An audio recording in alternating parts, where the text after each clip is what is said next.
Beau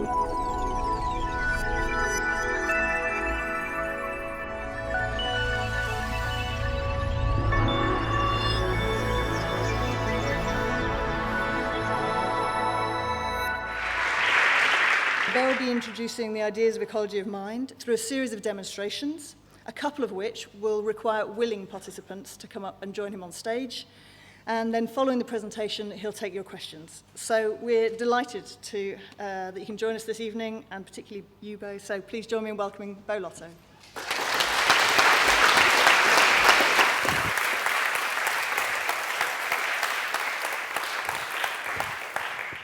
Thanks for coming. And I'm going to start off with a demonstration, which requires a willing or even unwilling helper. Yeah, brilliant, okay. Geez, hands straight up, brilliant. All right, so this is a recreation of Goethe's shadows. Goethe wasn't the first one to do this, but he sort of made it famous. Come on up, come on up. So your name? Nina, nice to meet you. Okay, so what we have here. So what do we have? We have two white lights, okay? And Nina is going to hold up a filter, okay? And she's going to put this right in front of this white light. Does everyone understand? These are two white lights, okay? So she puts that up, and I'm going to stand here. And does everyone see two shadows? Yes, so if I put my hand up, you see two shadows? You see a green one on the right and a purple one on the left. You understand why we have a purple shadow, yes? It's the only part of the screen that the purple light is hitting. Where's the green light coming from? Negation. Anyone else? Where's the green light coming from? Let's try another one. Okay, so now this is a green filter. And I put up my hand, and you see a green shadow on your left and a purple shadow on your right. Where's the purple light coming from? So Goethe insisted there must be a physical explanation for this. But of course, it's all in your mind. The shadow on your left is actually gray. Okay? Same too for this one. The shadow on your left is exactly the same color as the purple one before. Okay? So we'll start there. Thank you very much.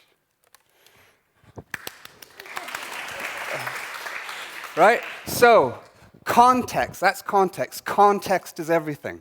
Okay? We all know that context is everything. Artists have known this for centuries. Here are two images from Delacroix, right? And Delacroix is juxtaposing red and green. So the red flag there stands out, appears more saturated because it's surrounded by green, okay? So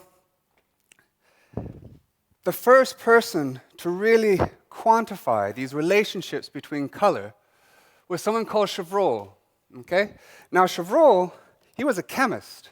And he was hired by the King of France to figure out what was wrong with the dye industry.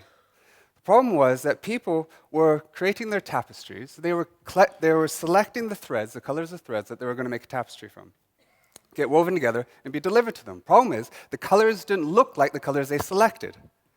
So they assumed that the problem was in the dye, so they hired a chemist. Okay? After a few years looking at the dyes, he realized the problem wasn't in the dyes, it was in the brain. Right? He then spent the next 30 years describing the relationships between colors, which led on to something called color theory. Okay? So in this example, the motif there in the red is supposed to look slightly green. The one in the yellow is supposed to look slightly blue. That one's supposed to look slightly yellow. Right? Very subtle effects. Okay? And note that color theory, which drives a lot of what happens in art, is not an explanation of these color effects. It's more a description and a use of these color effects. What I'm particularly interested in is not that context is everything, but why is context everything? Okay? And the idea is that to answer this question is to understand how the brain works. If you can understand that, we can understand everything about how we think. And in my lab and studio, we do this all in the realm of color. Why color? Because it's the simplest thing that the brain does. It doesn't get any easier than seeing the lightness of something. Even jellyfish see the lightness of something, right? So if you can understand it at that level, then maybe we can understand it all the way up. So to answer first, why is context everything when it comes to color, we have to answer another question, which is what is color for? Right? And I'll show you an example of what color is for in a second. So first thing, color is not light.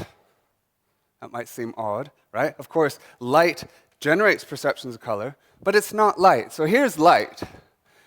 Light is a physical spectrum from 4 to 700 nanometers, from short wavelengths to long, from small to big, okay? Right? It's a linear spectrum, okay? That's important. Color is not linear. It's a three-dimensional perceptual space. There are three things that describe any color. The brightness of the color, the intensity, which is here. We also have the saturation, which is the amount of grayness in a color. And we also have its hue, the relative redness, greenness, blueness, and yellowness of a color, okay? So even at this level, there's no simple relationship between the colors we see and the light that falls onto our eye. What's more is that if we go back to light, the two ends of the physical spectrum, 4 and 700 nanometers, generate perceptions that are actually quite similar, right? Violet and blue, right? Very similar perceptually, but at opposite ends of the physical spectrum. It's like 100 pounds feeling like 1 pound, right? So the brain takes this linear spectrum and morphs it into this amazing three-dimensional space, okay? So what is color for? So that was what is color. What is color for? Here's what's color for. Can anyone see the predator? It's about to jump out at you. And if you haven't seen it yet, you're dead, right? Can you see it? What are you seeing? You're seeing surfaces in a scene according to the amount of light that they reflect. Okay, has anyone found it? Anyone? Oh, one person, so one survived, all right? Now let's see the surfaces not only according to the amount of light they reflect, but also the quality of the light they reflect. Now, for those of you who should have been selected out, there it is, right? And it's because the panther here reflects the same amount of light as the foliage, but they reflect different qualities of light, okay? So differentiating surfaces according to these different qualities is what color is about. The problem is that doing that is actually impossible, right? What we do every second of the day is actually mathematically impossible, okay? And I'll explain why. So what's the challenge of seeing color usefully? One of the problems is that the color of our illumination is variable. Okay? So, here's an example. Here's something from Terrell's Sky Labs. We have the different phases of skylight. As you can see, the quality of the blue illumination varies incredibly. And here are some examples of different qualities of both natural and artificial illumination. Okay? Also, the intensity of light varies 1 billion to 1. Okay? So the illumination in our environment varies incredibly, which then begs one question, which is, why is the sky blue? So does anyone know the answer to that question, why the sky is blue? Tyndall effect. Right. Well, it's a question that's been debated for several thousand years, and many people still think that, many people still don't know the answer to the question. So what I'm going to do is I'm going to show you why the sky is blue. Okay, we're going to recreate the sky in a bottle here. And this is recreating an experiment by Roscoe, not Rothko, but Roscoe, okay? And so what do we have here? What we have is the sun. Okay, this is sun. This is parallel light. So when the sun hits the earth, it's more or less running in parallel rays, okay? This is space, right? So if there were no sky, the sky would look, when we look up, it would look black, and the sun would look white, okay? So now what we're going to do is we're going to add sky into this bottle, okay? So the question is, that's been debated for many thousands of years, is it the stuff in the air? How many people say it's the stuff in the air? No? No one? And how many people say it's the air itself? No one has a view. All right, interesting. So if you had kids, you would have an answer to that question, right? So the answer to the question is that it's actually the air itself, right? It's the air that actually scatters, called Rayleigh scatters the short wavelengths more than it scatters the long, okay? So what we're going to do is we're going to add some skim milk into here, and it works better with skim milk or non-fat milk than, right? And what's going to happen is that the light is going to hit the milk, and it's going to scatter, and it scatters 90 degrees to the angle of incidence. Okay, so the light's coming this way, it scatters that way. So can you all see it starting to appear violet here? Now if I move this around, yes, people over there can see it, right? And I want to shine it back on the clock, so I think that's quite cool. So now, what's going to happen is the blue light, so to speak, is being scattered in 90 degrees, but the yellow and red light is passing through. So what we're going to do is we're going to recreate the sunset. So that's the light that hits the Earth, and this is the light in the sky. So we'll add a little bit more sky to our space. And you can see the light going through is now turning, the sun's getting lower. Yes? If I go over there, people can see it. Okay? Add a little bit more, sun's getting lower in the sky. Right? And now it's getting pretty close to nighttime, right? Now what we'll do is we'll make a cloud, okay? Because that's a cloud. Clouds are white because they scatter all wavelengths equally, right? So that's your cloud, okay? So that's London not on a day like today, okay? So that's just for fun, really. So that's why the sky is blue. But the point of that, don't want to lose that, okay, is to show you both why ecologically or environmentally we have this incredible variation in both the intensity and color of illumination, okay?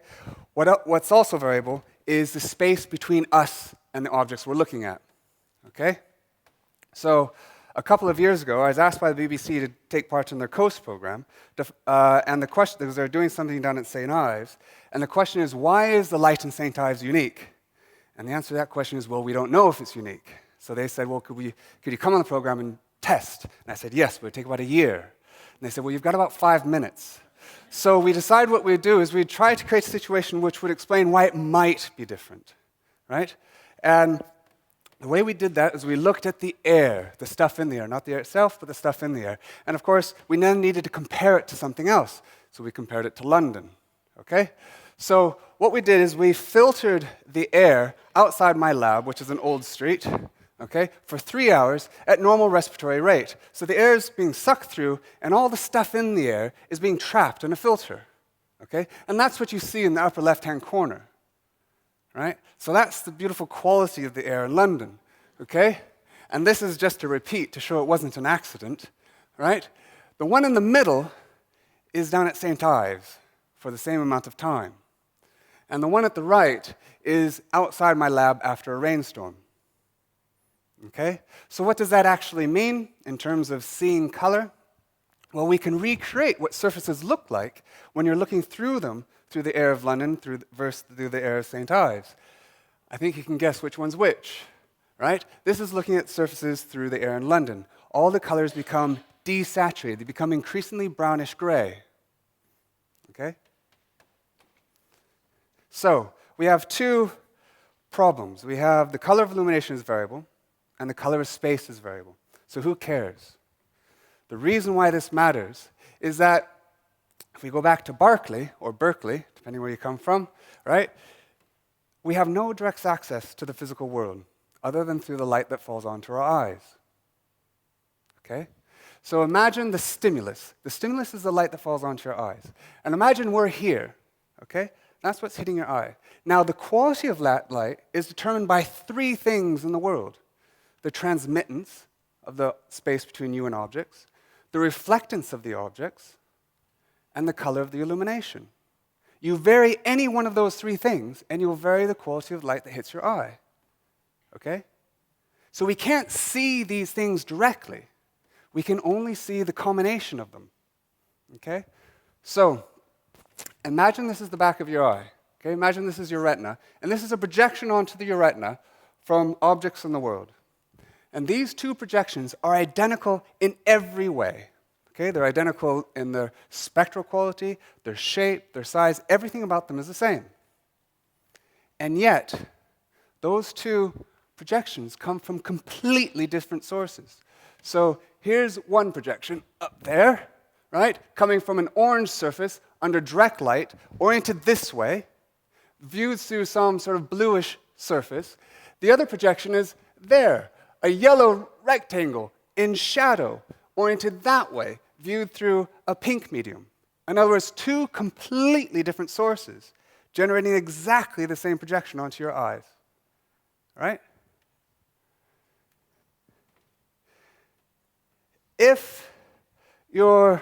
What does that mean? What that means, imagine being given the equation x times y equals z. You're given z, and you have to solve for x without ever knowing y. Impossible, right? There's an infinite number of combinations of x and y that can give you that z. That's the problem that the brain has to deal with. There's an infinite combination of reflectance and illumination that can give rise to any stimulus. A light surface under dark light will generate the same stimulus as a dark surface under bright light. Okay? So if you remember anything, remember that the patterns of light that fall onto your eye are meaningless because they could mean anything. Right? We might look out to the world and see all kinds of meaning, but that's because you're looking at it after your brain has processed it. What we are not seeing is the image itself, and that image is inherently meaningless. So how then does the brain see? And the way it sees is that it learns to see. Okay? First, it has to find relationships, patterns in images. And then it has to associate those patterns with a meaning. And it's that meaning that we see, that behavioral significance. So we never see what's there because we can't. What we can only ever see is what was useful to see in the past. Okay? So this is very obvious in the context of language. So, can you read this? Yes? Okay? Can't tell if you're reading it or not. The question is, what are you reading? Right? Because there's no a priori reason why an H has to go next to that W. The only reason why you put an H there is because the statistics of your experience said, well, it was useful when I had a W and an A before to have an H there. Well, why don't you put a letter next to that T? Because in the past it wasn't useful to do so. So you don't. Right? Half the letters are missing, and yet you fill it in according to your experience. Right? The same's true when it comes to perceptions of color. So who thinks they know how to throw a ball? Yeah, do you want to try to throw a ball? Come on up. Well, let's see. Someone more, yeah, brilliant. You want to come up? Right. So, what I'm going to show you is how quickly, what's your name? Danny? Daniel, how quickly Daniel's brain can redefine normality. Okay? So, can you stand up on here? Yeah, and face that way. Okay? And take that. And what I want you to do is I want you to hit that dot. Okay, so first we're going to do a control experiment to make sure he can actually hit the dot, right? Underhand, ideally, yeah. Oh, brilliant. Okay, let's do it a couple of times. We could have been lucky. All right, so now, good. What we're going to do now is put these beautiful glasses on. Okay, let's turn around so everyone can see you. Yeah, and look up.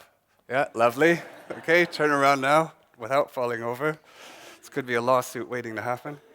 All right, now, hit the dot. Ooh. So keep trying to hit the dot. So what's happening? Ah, very good. He's got prisms on. As far as he's concerned, the world has been shifted 20 degrees over to the right. That's his new reality, okay? But as you can see, through trial and error, his brain is trying to redefine that normality, right? Because he's seeing his behavior wasn't correct, right? But it's starting to become correct, right? And you can see his whole body motion is starting to change. Right? Pretty good. It's important that we get you to do this pretty close. Very important. Keep going, keep going. Keep going, keep going. Brilliant. Brilliant. One more time. Brilliant. Okay, here you go. Hit the dot. Let's make sure you go back to normal. So what's happened? Brilliant. Thank you very much.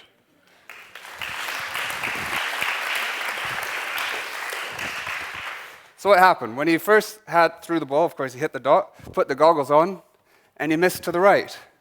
Okay? Then his brain saw that that was an incorrect behavior. The world had changed. So he redefined normality. When he took the glasses off, he missed to the left, because as far as his brain was concerned, the world had just changed, right? He was working by a new normal. So if we can have the lights down, is he through there? Can we have the lights down? Yeah, brilliant. This is one we can all do, okay? So first I want you to look at these two scenes. You'll see they're the same. Yes, one is just an inversion of the other, okay? What I want you to do, everyone agree? Yeah? Okay, I want you to look at the dot on the top between the red and the green, okay? And I want you to just stare at that dot. Don't look anywhere else, okay? And I'll tell you what's happening while you're doing that. Your brain is learning that its right side of its visual field is under red light, and its green side of its the left side of its visual field is under green light. That's what it's learning right now. Okay? That's its new normal. Okay? Let's keep staring at it.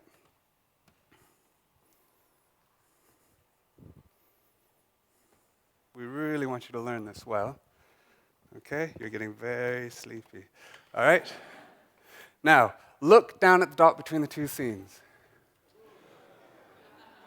Right? Do they look the same anymore? No. Some people say the one on the right looks like a winter scene, the other like a desert scene, a summer scene, something like that. Anyway, it's because your brain is now looking at these two scenes as if they were under those different illuminants. Okay? Again, you've redefined normality. Okay? So here are two identical dots, squares rather. Okay? We're going to put one in a dark surround and one in a light surround. The one in the dark surround looks lighter than the one in the light surround. Okay? This is a very well-known basic illusion called simultaneous brightness contrast. It's usually explained in terms of the fact that the one on the dark surrounds cause things to look lighter, and light surrounds cause things to look darker. Okay? That's not the explanation. The explanation is not that they're light and dark, it's what that light and dark information meant in the past. Okay? And I'll show you what I mean. Here we have the exact same illusion, two identical tiles, one in a dark surround, one in a light, one in a dark surround, and one in a light. Okay? The one in the dark looks slightly lighter than the one in the light. Everyone agree? Now what I'm going to do is I'm going to reveal the rest of the two scenes, okay? And you can see what happens to your perception. I'm not going to change anything within those boxes. Right? Now, these two look nearly identical. And this looks very bright, and that looks very dark. And yet this is still in a dark surround, that's in a light, and this is still in a dark surround, and that's still in a light surround. So what's changed? What's changed is I've added information that's consistent with your experience of these two surfaces being under light and shadow. If this were actually under shadow and reflecting the same amount of light to your eye as the one in light, it would have to be more reflective, just from the laws of physics. So you see it as being lighter. If these were actually under the same illumination and reflecting the same amount of light to your eye, they would have to be equally reflective. So you see them as being the same. Of course, there is no light and shadow here. There are no objects. There's no desk. This is just an image. But you can't help but see it that way. Right? So if we go back to Chevreul's original illusions, we can take on board this idea and we can create incredibly strong perceptions where two things that are physically the same look different. So notice the bright orange tile there and the dark brown one on the top. Yes? What I'm going to do is I'm going to hide the rest of the scene, but I'm not going to change those two tiles at all. And you'll see that those are actually physically the same. Right? That's your perceptual reality, and that's the physical reality. Okay? Now, this is my favorite. We made this a few years ago. We have 4 gray tiles on the left and 7 gray tiles on the right. Okay? Everyone agree? I want you to keep your eye on that one. Just watch that one and tell me what happens to your perception. Now, I'm not going to change that tile. I'm going to change everything around it. That's gray. The 4 blue tiles on the left are physically the same as the 7 yellow tiles on the right. They're all gray. Okay? That's the physical reality, and that's the perceptual reality. Everyone understand? Those are not blue and yellow. They're gray. Okay? I haven't changed the color of them at all. Those two surfaces are the same. The one on the top looks darker than the one on the bottom, but they're physically the same. If I hide the rest of the scene, you can see that they're physically the same. Those 2 tables are the same. Okay? It's true, right? The red one is the green one rotated, which means the height of the green one is the same as the width of the red one, and the width of the green one is the same as the height of the red one. Okay? The only thing that's different is the angles. Oops. So the green bars are the same length, and the red bars are the same length. Yes? It doesn't look that way. What's true for perceptions of color, perceptions of form, is also true for motion. I like this one. So what we have a wireframe diamond. Can everyone see that? Yeah? Maybe if we have the lights up, would that be possible? So I'm just going to rotate that diamond. Okay? And everyone sees it rotating, of course, and everyone probably sees it spinning this way. Okay? Now keep looking at it. Blink your eyes, look around it, and suddenly it'll appear to flip and go the opposite direction. Some people have got it. Yes? If I say it's an IQ test, does that get faster? Raise your hand if you've got it. And every time you blink, it might flip. And when it flips, it also changes shape. Yes? You ever get it? Now the question, of course, is which way is it actually rotating? How do you know? Right? It could be rotating either direction. That's the problem. Right? Your brain bounces back and forth between the 2 possibilities, depending on where it looks. Okay? What about this? So as you can see, I'm going higher and higher in sort of cognitive stuff. So we have just a blob of a bunch of white stuff. Can anyone see a word in that? If I add some red, I haven't changed the white at all. Can now you see a word? Yes? Now, well done. Now if I take the red away, you can probably all still see it. Yes? Now this one's quite good, okay? So this is an illusion in the sense that nothing's really moving, but I want you to see 2 possible ways of seeing what I'm going to show you next, right? Here you see an orange and a green bar moving up and down, and here you see an orange and a green bar moving as an X, left and right. Okay? Everyone see that? Now, what I want to show you is depending on how you look at something, without changing at all, just how you look at something will change the way you see it. Now, everyone probably sees an X going back and forth. Yes? What I want you to do is I want you to look at the junction between the green bar and this purple background.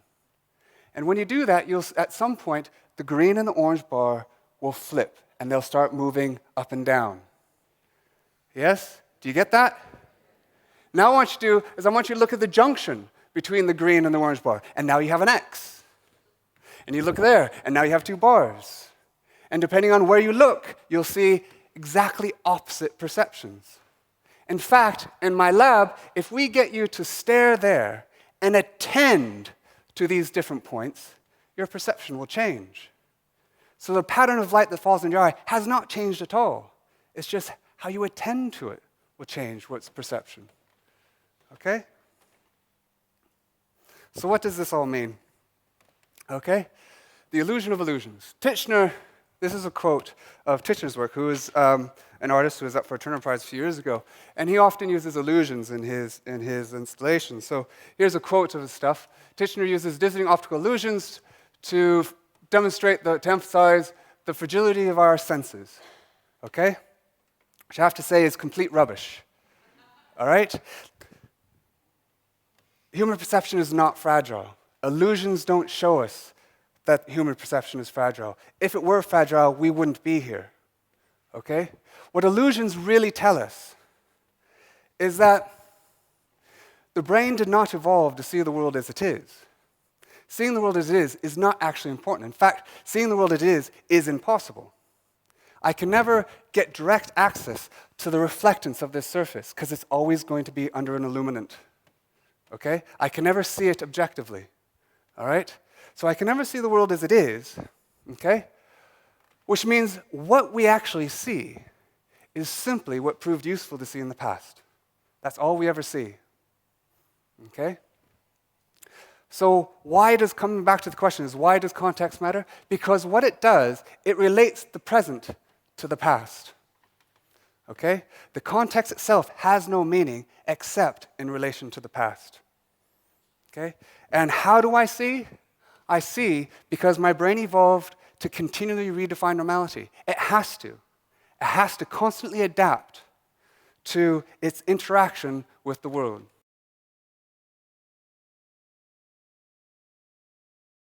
Are we the only critters out there that see illusions? Okay? Well, the answer to that question is no, because this problem of ambiguity transcends humans. It applies to any visual system. Bees, for instance, even see illusions. All right? So here's what we call the bee matrix in my lab. Right? We call it the bee matrix because we can completely control the visual history of a bumblebee. And here's the bumblebees that you would have seen outside. And she forages from these plexiglass stems as flowers, and when she lands on the right flower, she gets a sugar reward. Okay? And here's the bee arena in action.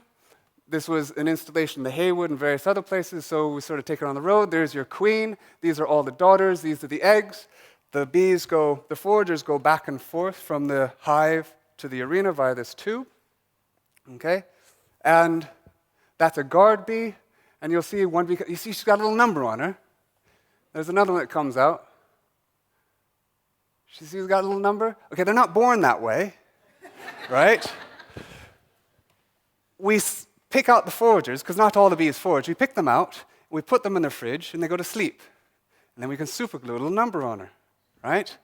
And now she's getting reward if she goes to the blue flowers, right? So she's sticking her tongue in there, called proboscis, which is like a long straw, and she's sucking up the sugar water. Now that's like drinking a glass of water that big to you and I, and then flying, right? Often, what they learn is to copy the other bees. So now here she comes. She's coming down the ladder, and she's going to find an empty egg, which is a honey pot. Okay? And then she's going to throw up into it. Okay, and that's honey. Okay? Now, she's supposed to be going to the blue flowers, right? Right? Now, what are the bees in the upper right doing? Right? They're supposed to be going to the blue flowers. Now, actually, she's got it right. She's going to blue flowers under green light. So they've parsed those flowers into different quadrants, and they're looking at the relationships between the colors in order to figure out which one to go to. They're phenomenally clever. They can count to 5. They can recognize human faces. They're amazing, right? What's more, we can track the flight of the bumblebee, literally, within this space. Now, this is a bee that's entered the arena for the very first time. She doesn't know where to go. She knows she gets a reward if she goes to these flowers, and knows she's flying like this around the opening. That's because, just like you, if you were to walk out of your house for the very first time, what you would do is turn around and see what your door looked like. That's what she's doing, so she knows how to get back home. Now she's going out and she's testing randomly flowers because she doesn't know which one's rewarding. Okay? Same bee. 2 minutes later, flies out of the hive and lands on a flower. Right? Amazing, I think. Now let's show how good we are at doing this. Now these are automated robots that are supposed to be able to move around an environment all by themselves. Okay? And these are the top minds around the world creating these autonomous systems. Right? Millions of pounds go into this, are spent on trying to get these vehicles to navigate this space. Okay?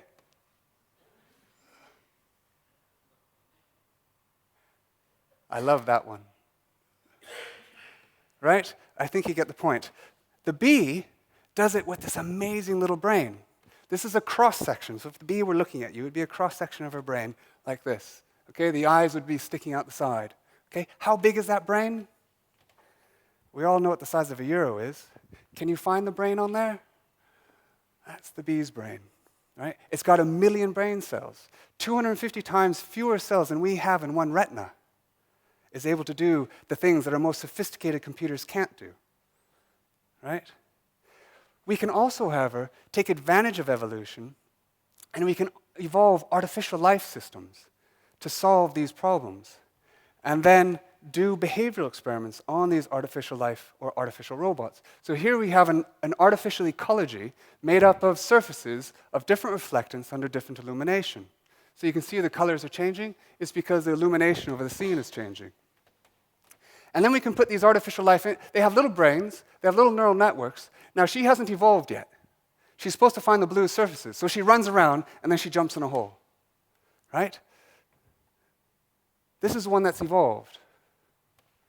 Right? So like a little bee, she's running around, and she's finding the blue surfaces, and then she's foraging from those blue surfaces. Okay?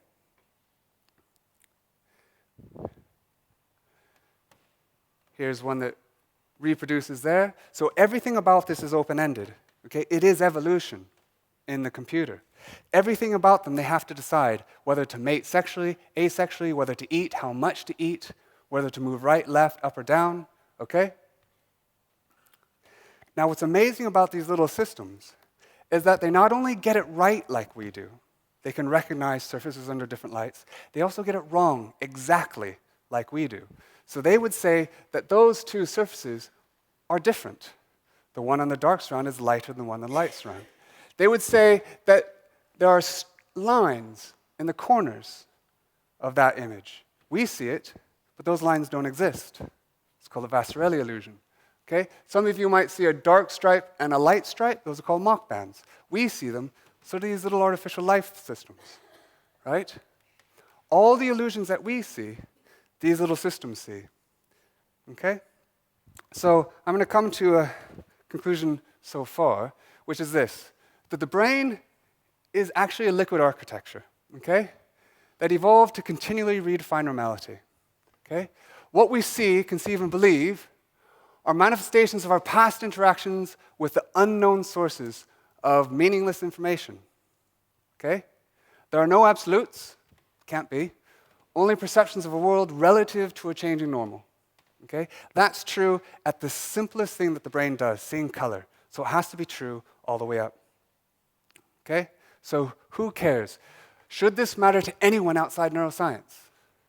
Well, I'd argue that it does matter, because it says something also that transcends neuroscience, which is that no one is an outside observer of nature. Okay? No one is defined by their essential properties, by the stuff that makes us up. Okay? Each of us are defined by our ecology, by our interaction with our environment. Okay? And that interaction is necessarily relative, historical, and empirical, i.e., it's through trial and error. Okay? That's something that applies beyond neuroscience. In fact, it's the basis, I'd argue, for 3 principles, or 3 ideas. One is compassion, okay? And I'm just going to read it. To see how one's thoughts, feelings, and beliefs are necessarily relative to one's own physical, social, and cultural ecology is a route to a more compassionate view of nature and human nature, right? Because if I understand that everything I see, even see, is grounded in my ecology, in my history, and my experience, it means that I can have a more empathetic view towards someone else whose views might differ from mine, right? Similarly, creativity, okay? By understanding this, I can become an active agent in the creative process rather than just a passive one, okay?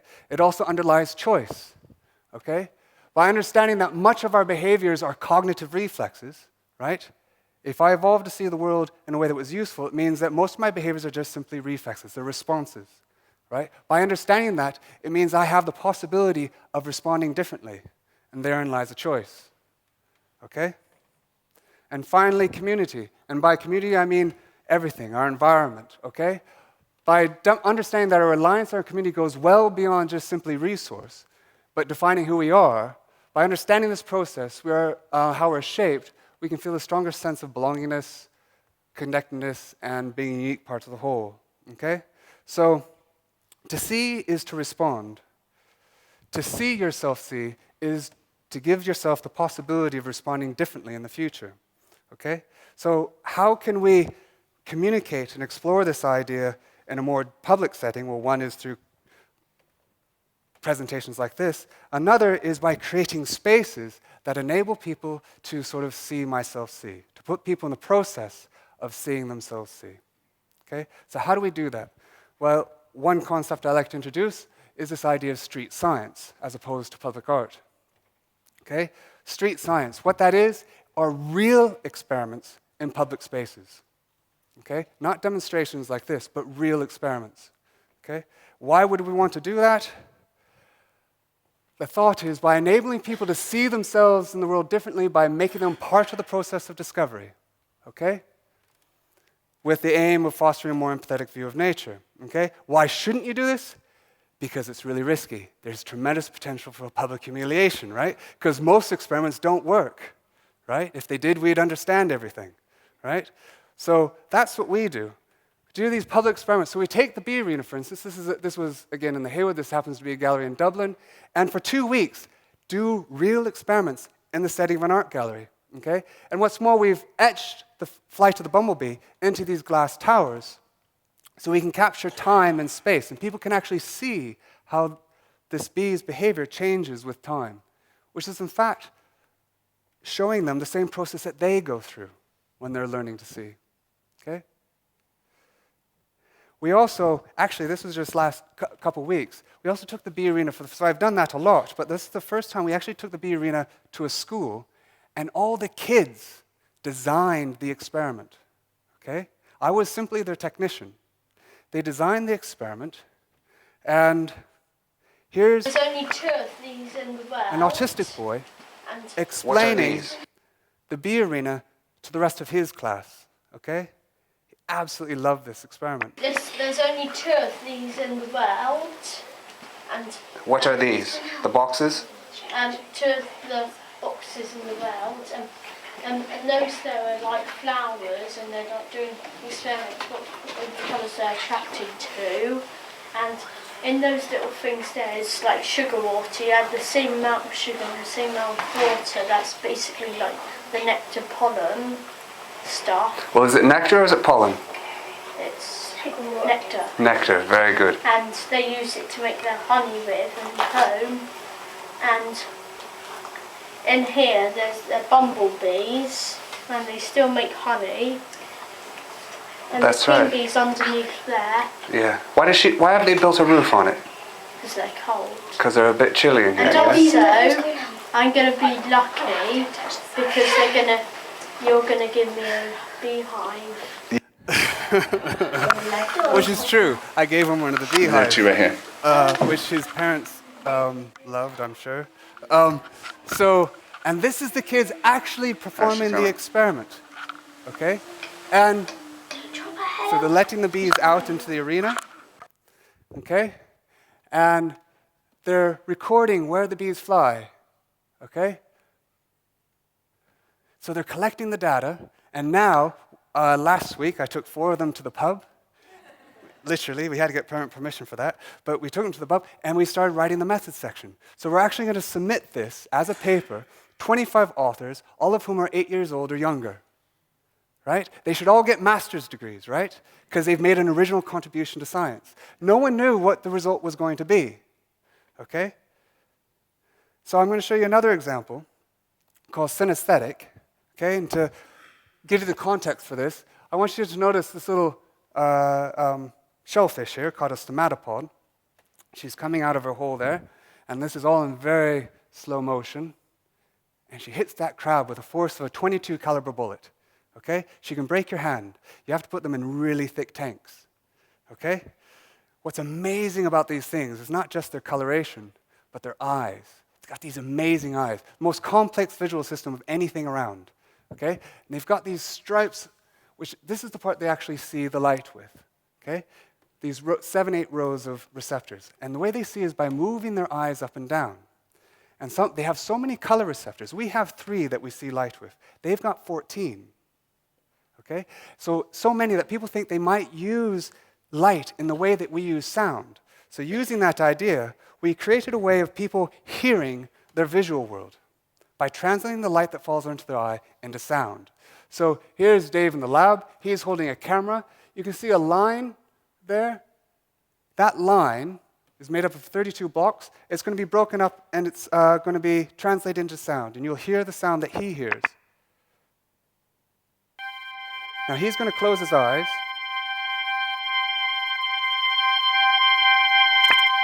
And he's got to find a plate on the floor with his eyes closed.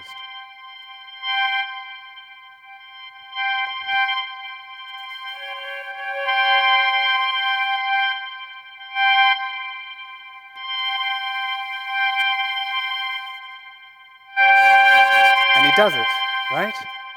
So we can use this not only to create a prosthetic for the visually impaired, but we can enable people to experience the world in a completely different way, but also put them in a position of learning to see, learning to make sense, literally, okay?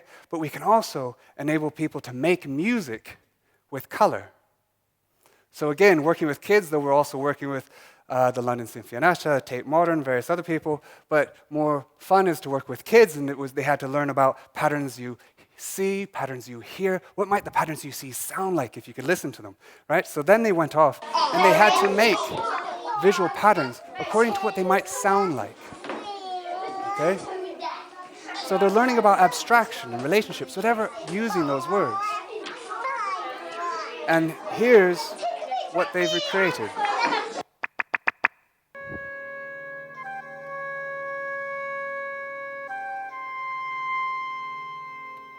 See the line moving down.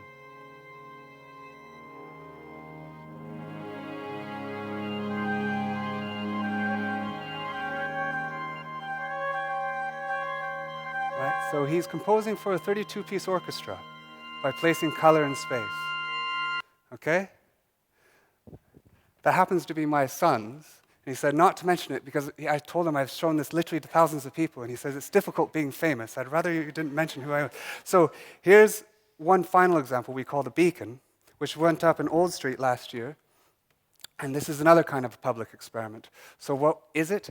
Well, in some sense, it's a light installation. It's a 6-meter light installation. It's completely off-grid. It's driven by solar panels on the top of the panel, top of the tower, okay? But it's also driven by the pavement. So we invented these new paving stones made of recycled bottle glass from the Hackney pubs, okay? This is in Hackney. And we embedded solar panels in these, okay? And then we laid them out as a new pavement. So basically, it's a path of glass, okay? And there's the glass, and that's what completely drives the lighting for the beacon. So when it doesn't light up, it's because there wasn't enough energy harvested that day. When it lights up, it was a good day, okay? But it's also an experiment. So that's literally an experiment. We're getting data on that, and now we're talking to the Olympics about possibly paving much of the Olympic Park in these, okay?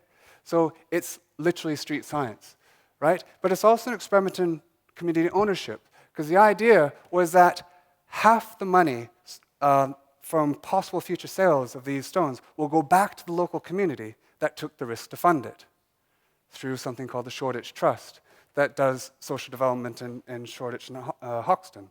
Okay? So the community, in a very literal sense, owns these stones. Okay? And finally, our last project is that we're creating a new school, which is based on, we're both the curriculum and the architecture, based on the concept of seeing yourself see, where the emphasis, again, is on compassion, creativity, choice, and community. Okay? So, some thoughts to remember. The brain continually redefines normality. We're defined by ecology. There are no illusions, or everything's an illusion.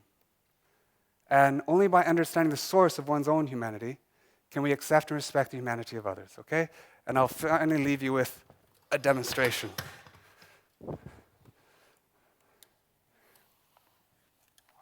Oh, actually, what I was going to do, I was going to put it up here, wasn't I? All right. So,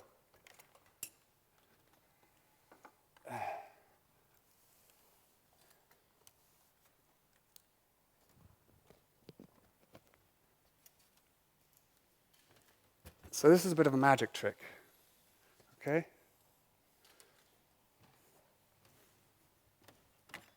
Oh, let's see. If I have it down here, can everyone see? Better up there? Okay. If you give me 1 second, do you mind? I'll just move that back. I need those.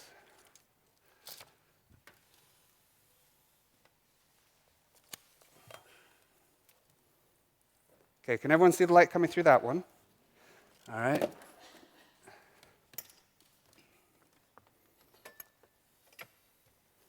And everyone see the light coming through that one? Okay, so what do we have here? Right, we have 25 purple surfaces on your right, 25 green surfaces on your left. Okay, everyone agree? Brilliant. Now, yellow? Pink and yellow. All right, pink and yellow. All right? Those are different from those. Brilliant. All right? Now, what we're going to do, and right, I'll show you that after, right? Okay, so now what we're going to do is we're going to put the center 9 pinky purple surfaces under greenish yellow light, okay, by simply putting this filter behind them. Okay, so now the light going through those center 9 is passing through a green filter, greeny yellow, and a purpley pink filter, okay? Those 9. So you can see the light that falls into your eye is now different. We're now going to put these yellowish green, middle 9 ones, under a pinky purple light, and you can see those also change. But what you might also notice, if you ignore the intensity differences, is that these middle 9, the light coming from them, is exactly the same as these middle 9. Everyone agree? Right? Why is that? Because the light here is going through a green then pink filter, and the light here is going through a purple then green filter. Okay? So the middle 9 are the same. Okay? Now let's reveal what's going on.